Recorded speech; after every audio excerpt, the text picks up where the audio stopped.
So bro, কাহিনী হইলো যে এই যে 12 দিন ছুটি কাটাইলাম, কফিলের ছুটি মানে আমারও ছুটি। সকালে প্যারা ছিল না, এখন কফিলের ডিউটি শুরু হয়ে গেছে, আমারও ডিউটি শুরু হয়ে গেছে। প্যারা প্যারা শুরু, যাচ্ছে ডিউটিতে।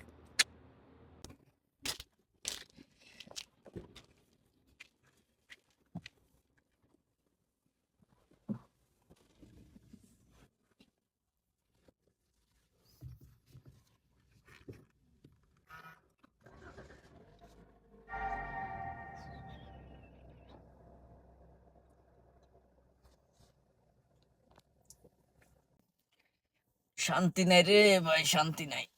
আহ, কত সুখের ঘুম, সকালের ঘুমটা কত সুখের। সকালের ঘুমের মতো আর সুখ আছে? আর কোনো কিছুতে সুখ আছে? শান্তি শেষ। 2 সপ্তাহ খাইলাম। 2 সপ্তাহ বন্ধ ছিল, অফিস আদালত বন্ধ ছিল, প্যারা ছিল না। থাকলেও বিকালে বা রাতের দিকে একটু ডিউটি হইতো, আরাম আরামে ঘুমাইছিলাম। কিন্তু তারপরও অলিখিত ছুটিটা, লিখিত ছুটি খাটাইছি একদিন, ঈদের দিন।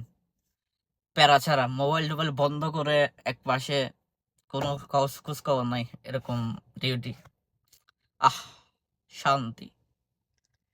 বিদেশ বাড়ি শান্তি রে ভাই। ছুটি, ছুটির দিনে ঈদ ঈদ মনে হয় ওই দিন ছুটি পাইলে। আর শান্তি নাই এখন। সকাল বিকাল প্যারা, প্যারা শুরু হয়ে গেছে। সপ্তাহে 5 দিন, শনিবার শুক্রবার শনিবার আবার একটু শান্তি, ঘুমানো যায়। ডিউটি দিনে হয় না, হইলেও রাতে বা বিকালে এরকম।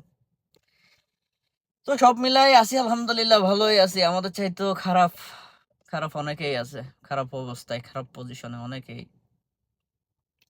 এই যে যারা বাইরে কাজ করে দেখলে মানে আমার নিজেদেরও ভিতর একটা খারাপ লাগে। আমরা এই 10 মিনিট 20 মিনিট থাকতে পারি না। ওরা কিভাবে সারাদিন কাজ করে চিন্তা করতেছে। রুমের ভিতর, রুমে গেলে রুমে এসি, গাড়িতে আসলে গাড়িতে এসি। তারপর আমরা 5 মিনিট 10 মিনিট যদি এখান থেকে ওখানে যাই হেঁটে, আমাদের অবস্থা খারাপ হয়ে যায়। আমাদের সাথে কেউ কথা বলতে পারে না। আমাদের চান দিয়ে ওই সময়, মেজাজ ওই সময় থাকে, টেম্পারেচার হাই থাকে, কেউ কথা বলতে পারে না, ভালো বলতে পারে না, খারাপও বলতে পারে না, এরকম। কিন্তু যারা বাইরে কাজ করতেছে, কনস্ট্রাকশনের কাজ, পলদিয়ার কাজ বা বিভিন্ন কাজ বাইরে, ফ্রিবিসায় যারা আছে, খুব কষ্ট করতেছে প্রবাসে। তো ঠিক আছে, ভালো থাকেন। আমার প্যারা, আমার সুখ দুঃখের বিষয়গুলো আপনাদের সাথে শেয়ার করি আর কি।